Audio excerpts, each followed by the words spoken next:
ব্রাহ্মণবাড়িয়া শহরে কাউতুলিয়া এলাকায় কয়েকটি স্থানে কোটা সংস্কার আন্দোলনে শিক্ষার্থীদের সাথে ছাত্রলীগ নেতাকর্মীদের ধাওয়া পাল্টা দেওয়া হয়েছে।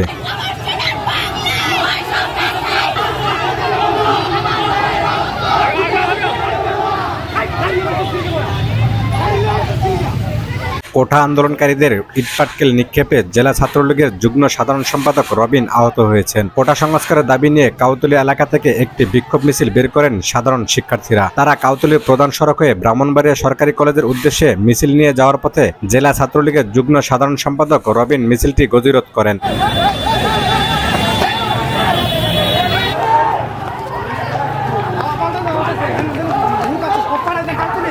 তখন আন্দোলনকারীরা ও রবিনের সাথে কথা কাটাকাটির এক পর্যায়ে রবিনের উপর হামলা করে। খবর পেয়ে ছাত্রলীগের কর্মীরা এসে ধাওয়া দিলে আন্দোলনকারীরা ছত্রভঙ্গ হয়ে যায়।